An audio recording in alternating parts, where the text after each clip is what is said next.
Hoje nós gostaríamos de compartilhar com os irmãos no livro de Êxodo, no capítulo 20, do 1 ao 3. Depois nós vamos ver mais outros em relação à palavra de Deus. Que não nos falte a misericórdia de Deus, que não nos falte o amor do nosso Deus para nós continuarmos nessa caminhada. Maravilhoso Deus e eterno Pai, Deus de amor, misericórdia e graça, toda a honra, toda a glória sejam dadas a Ti, Senhor. Ó Deus, nesta noite nós temos um pedido, Pai. Que o Senhor fale conosco, fale aos nossos corações. Ó Deus, só o Senhor sabe e conhece todas as nossas necessidades melhor que nós mesmos, Pai. Nós somos falhos, pecamos, mas como o nosso irmão disse, a Tua misericórdia, Senhor, ela nos segue, nos persegue, e a misericórdia para nós todos os dias. Ó Deus, fala conosco essa noite, Senhor. Em nome de Jesus Cristo, Teu Filho amado, nós pedimos e Te agradecemos, Pai. Amém. Êxodo 20, versículo 1. Então falou Deus todas essas palavras: Eu sou o Senhor teu Deus, que te tirei da terra do Egito, da casa da servidão. Não terá outros deuses diante de mim. Não terás outro Deus diante de mim. Irmãos, nós cantamos agora. Foi na cruz que um dia eu vi os meus pecados castigados em Jesus. Nós não vimos Jesus crucificado, mas aprove a Deus revelar a nós o Teu Filho, Jesus Cristo, esse crucificado e ressuscitado. Nós ouvimos a palavra de Deus e fomos tocados pelo Espírito Santo de Deus. Fomos convencidos pelo Espírito Santo de Deus que somos pecadores.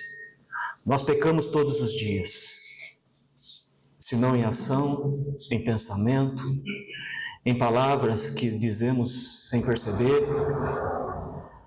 Mas o que interessa para Deus é um coração arrependido, é um coração compungido. Esse Deus não despreza. Nós não vimos o Cristo crucificado, literalmente, mas nós cremos que Jesus Cristo ele foi crucificado, literalmente. Ali ele derramou o seu sangue precioso. Ali foi pago o preço para nos resgatar da onde nós estávamos perdidos, distantes de Deus, mortos espiritualmente. Ali foi pago o preço do nosso resgate. Nós ali tornamos a ser filhos de Deus, por causa do Filho de Deus. E se hoje fosse apresentado para nós outro Cristo, não o da Bíblia, se hoje fosse anunciado para nós outro evangelho, que não o evangelho da Bíblia, o evangelho cristocêntrico, qual seria a nossa reação? Nós, como filhos de Deus,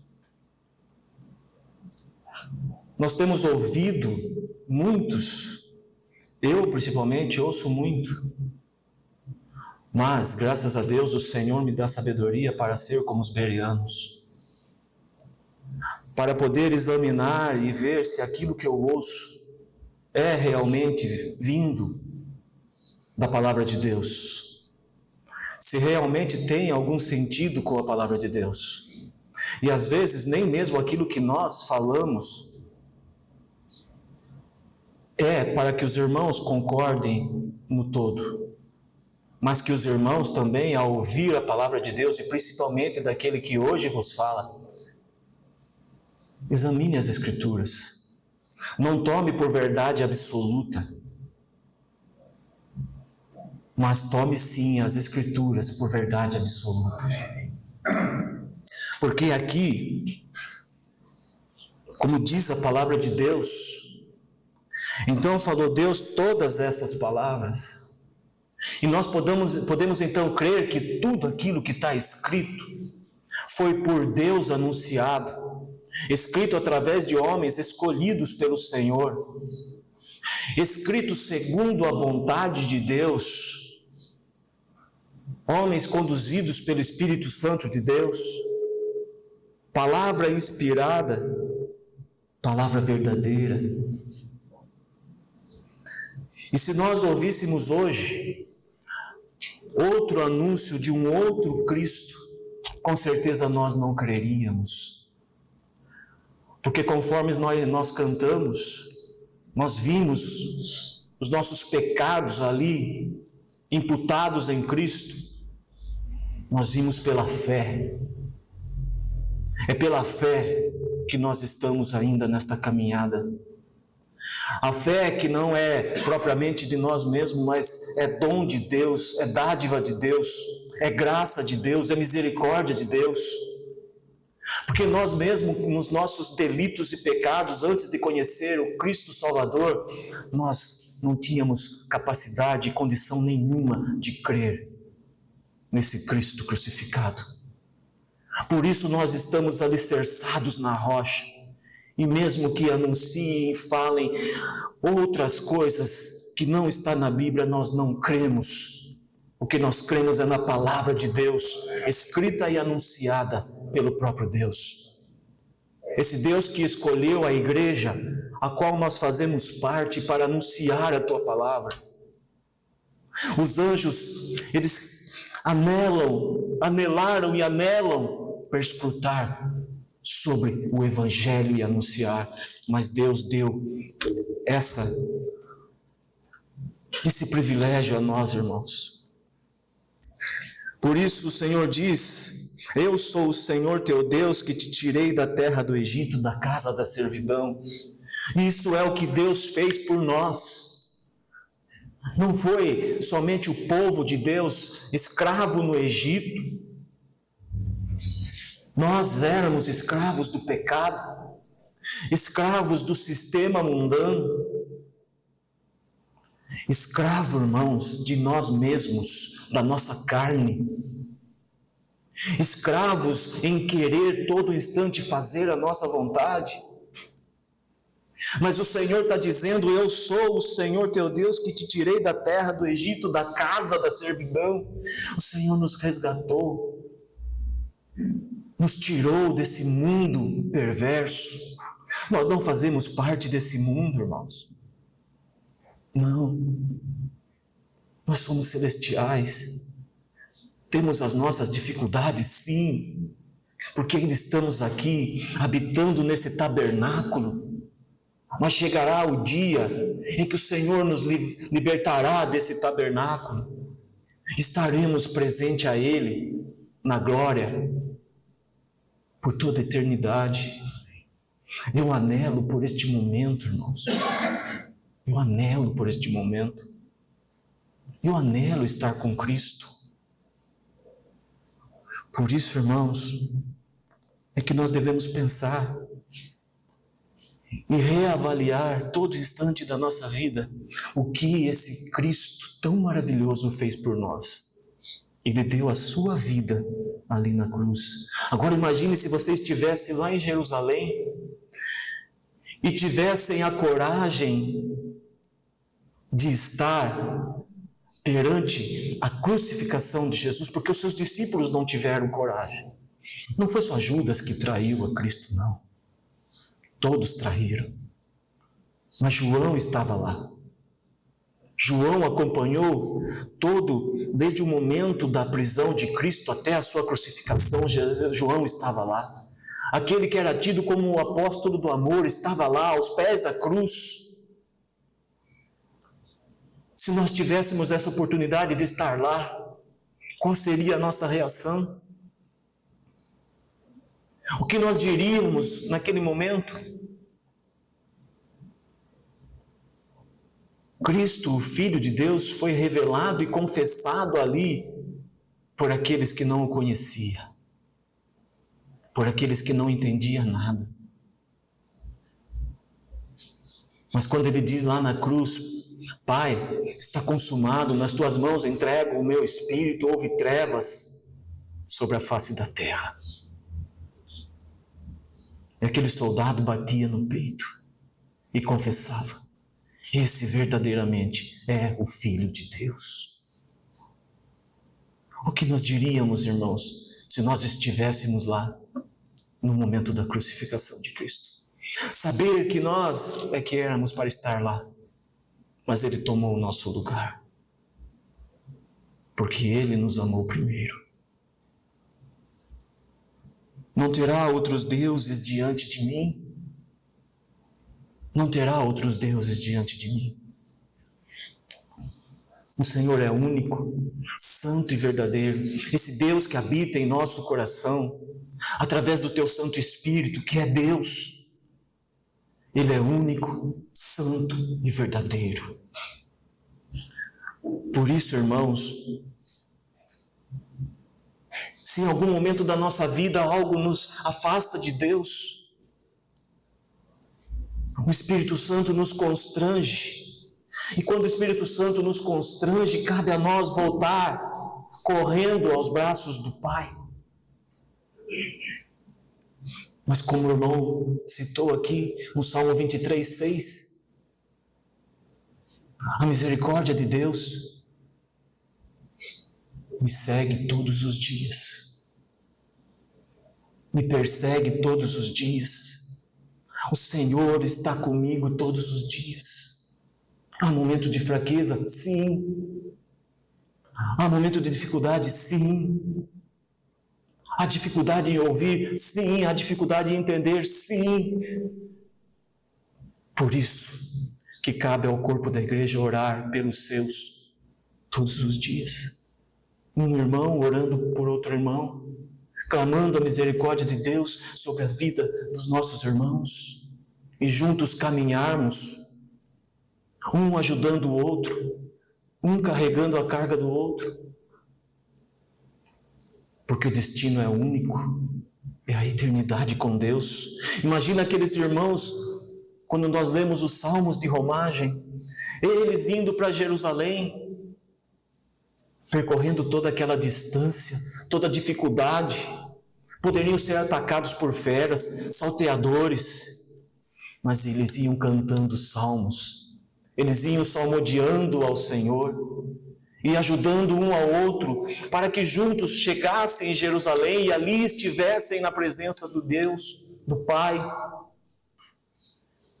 Mas hoje, irmãos, nós juntos aqui nos reunimos para cultuar a esse Deus maravilhoso. Nós não vimos aqui porque Deus está aqui, não, Deus está conosco todos os dias da nossa vida, Ele está conosco, Ele anda conosco, mas cabe a nós entendermos isso e andar com Deus, porque aí sim faz a diferença em nossa vida, quando nós andamos com Deus, porque Ele está conosco, porque a sua graça, a sua misericórdia me persegue.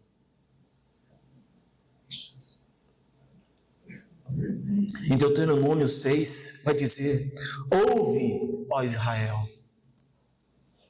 É o que o irmão disse no livro de Miqueias: ouve, ouve, ouve. Porque se nós não ouvirmos a voz de Deus, nós damos ouvidos a falácias, a fábulas, a coisas inventadas, e aí nós não sabemos discernir aquilo que é divino, aquilo que é profano. Mas quando eu ouço a palavra de Deus, quando eu ouço a voz de Deus, aí eu tenho a sensibilidade dada pelo Espírito Santo de Deus de discernir a palavra de Deus. Foi assim que aconteceu com Paulo. Ele quer ir para um lado, o Espírito Santo constrange a ele ir. Ele quer ir para outro lado, Jesus diz não. Por quê? Porque a vontade de Deus impera na vida dos seus.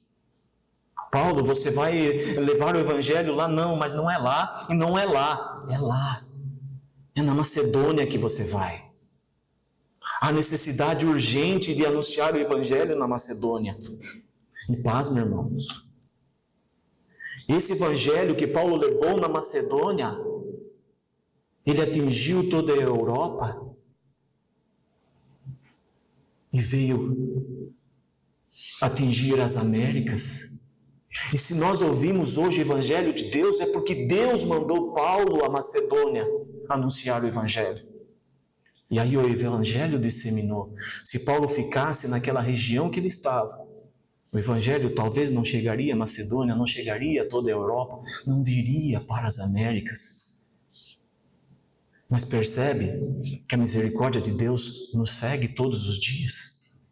Por isso nós estamos aqui, irmãos. Ouve, Israel, o Senhor nosso Deus é o único Senhor. Amarás, pois, o Senhor teu Deus de todo o teu coração, de toda a tua alma, de toda a tua força. Percebe, irmãos? Não é de qualquer jeito. E por ele ser único, a nossa adoração tem que ser única.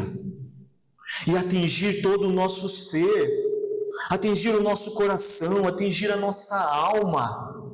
E ser depositada nessa adoração a esse Deus único, santo e verdadeiro, toda a nossa força. É isso que a palavra de Deus está instruindo a fazer. Ele não nos obriga, mas nos dá liberdade em fazer.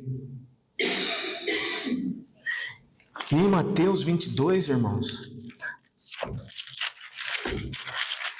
se os irmãos quiserem ler, mas senão eu leio. Mateus 22, 34 a 40, Jesus está sendo interrogado ali. Entretanto, os fariseus, sabendo que ele fizera calar os saduceus, reuniram-se em conselho. E um deles, intérprete da lei, experimentando, lhe perguntou: Mestre, qual é o grande mandamento na lei? Percebe que é o intérprete da lei. Mas o essencial não é você interpretar a lei, saber a lei de cor e todos os seus parágrafos, tudo aquilo que provém de Deus e tudo aquilo introduzido pelos fariseus da época. Respondeu-lhe Jesus: amarás o Senhor teu Deus de todo o teu coração, de toda a tua alma e de todo o teu entendimento. Este é o grande primeiro mandamento. O segundo, semelhante a este, é: amarás o teu próximo como a ti mesmo. Desses dois mandamentos depende toda a lei. Percebe? Que a adoração, ela é toda e exclusiva a Deus.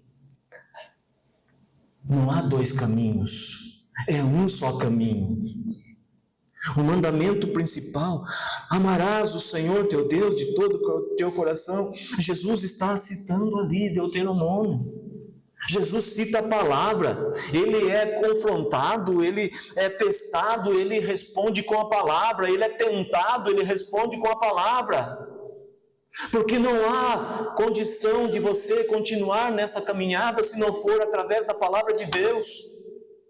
Todos os dias, quando nós ouvimos ela anunciada, quando nós lemos, quando nós falamos, não há outra possibilidade de nós servirmos a Deus se nós estivermos em dois caminhos, não. É o único caminho. E esse caminho é Jesus Cristo, seu Filho, crucificado e ressuscitado.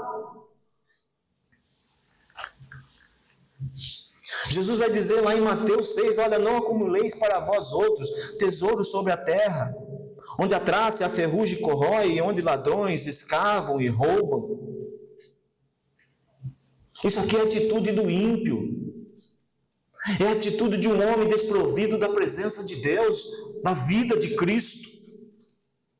Onde a sua vida está alicerçada nesse mundo, no dinheiro, em tudo naquilo que ele constrói com as suas mãos. Isso aqui é uma exortação nesse versículo, mas no próximo vem o conselho. Mas ajuntai para vós outros tesouros no céu, onde traça nem ferrugem corrói, e onde ladrões não escavam nem roubam. Essa é a vida para o Filho de Deus, uma vida espiritual, voltada a Cristo, alicerçada em Cristo, onde o Filho de Deus caminha com o Senhor e anela pela presença do Senhor, e diz para o Senhor: Senhor, eu não consigo dar um passo sem a tua presença. Não é anjo que vai comigo, não é homem que vai comigo, Senhor, é a Tua presença que eu anelo, é a Tua presença que eu almejo, é a Tua presença que me faz sentir Seu Filho, que me faz sentir diferente de todos os outros na face da terra. Porque onde está o teu tesouro, ali estará o seu coração. Percebe, irmãos? O perigo do nosso coração estar dividido. Percebe, irmãos? Por isso o Senhor nos chama a atenção na sua palavra. Ouve, pois, igreja. Ouve, pois, Israel. Ouve. Não há possibilidade, irmãos, de nós estarmos na presença de Deus se o nosso coração está dividido. E Jesus, no versículo 24, depois ele diz: ninguém pode servir a dois senhores, porque ou há de aborrecer-se de um e amar ao outro, ou se devotará a um e desprezará ao outro. Não podeis servir a Deus e às riquezas. Você não pode, o seu coração não pode estar dividido, não. O seu coração tem que estar voltado a Cristo. Dá-me o teu coração. É o que o Senhor pede. Dá-me o teu coração.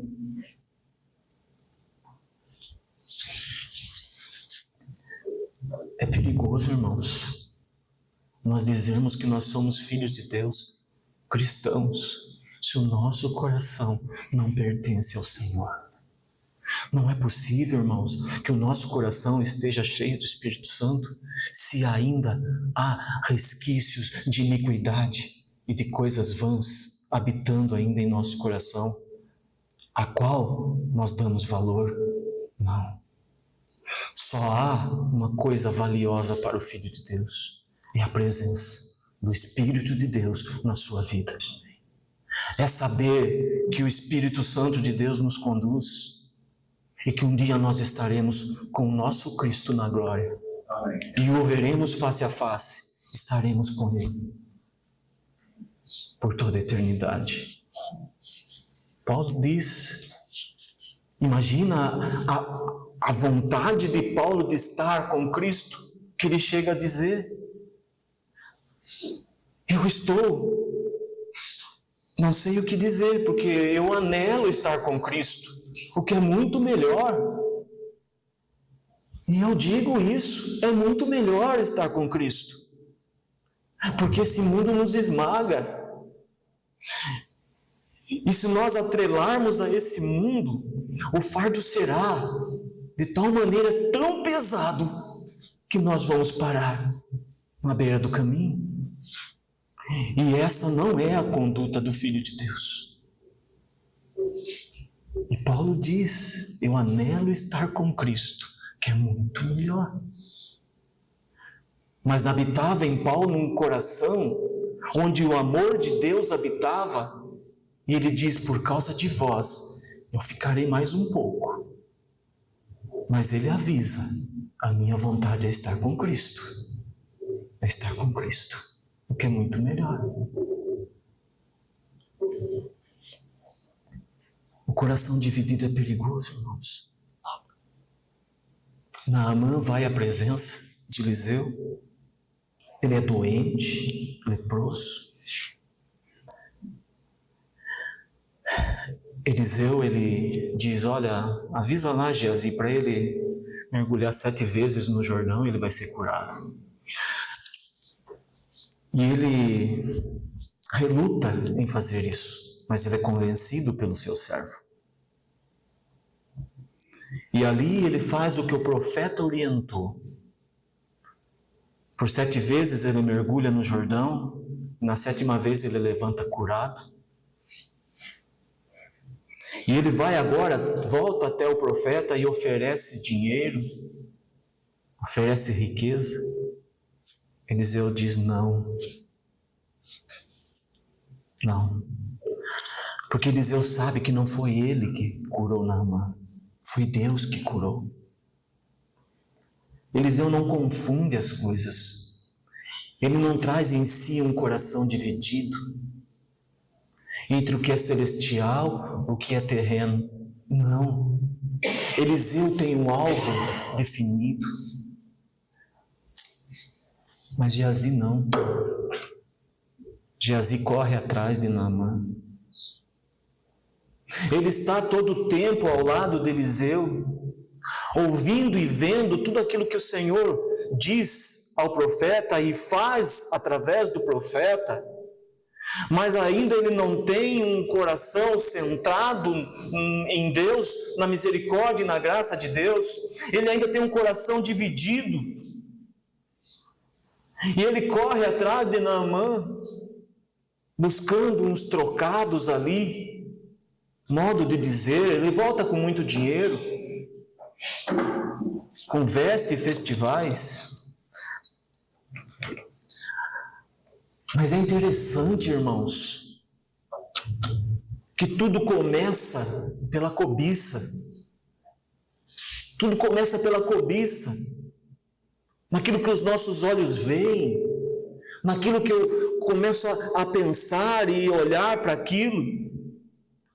Aí chega ao coração, o pecado está estabelecido quando eu pratico o ato.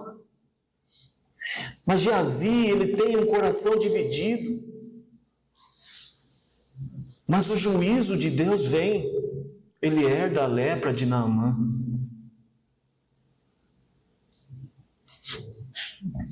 No Salmo 73, Asaf diz: olha, por pouco eu me desviei, por pouco eu caí, porque eu comecei a olhar as riquezas do ímpio. Eu comecei a olhar a vida do ímpio, não tem dificuldade nenhuma, come e bebe do melhor, se conduz da melhor forma, veste as melhores vestimentas, mora em palácios, e eu aqui servindo a Deus não tenho nenhuma regalia, não tenho nenhum conforto. Mas não é isso. O plano de Deus para a nossa vida é celestial. Asaf começa a deixar-se levar pelas coisas oferecidas pelo mundo, e ele começa a comparar a vida do ímpio e a vida dele.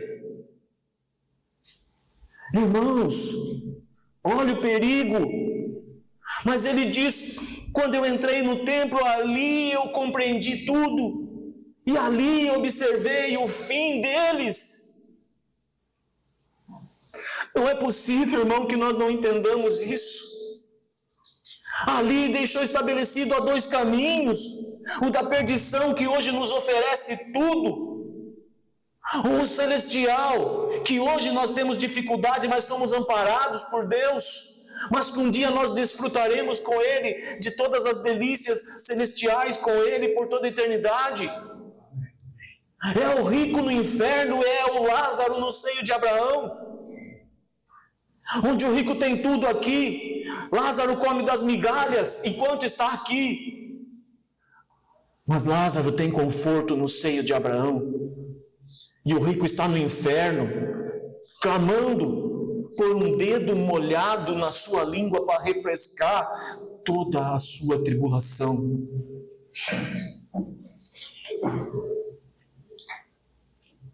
Mas no versículo 25, Asaf, depois de ver a revelação de Deus a ele: olha, meu filho, não é a vida do ímpio, é a sua vida comigo. E Asaf confessa: quem mais tenho eu nos céus? Quem mais? Não há outro em quem me compraza na terra. Ele entra no templo, na presença de Deus, e ali ele percebe a presença de Deus, os seus olhos são abertos, e ele vê a grandeza de Deus e a perdição dos ímpios.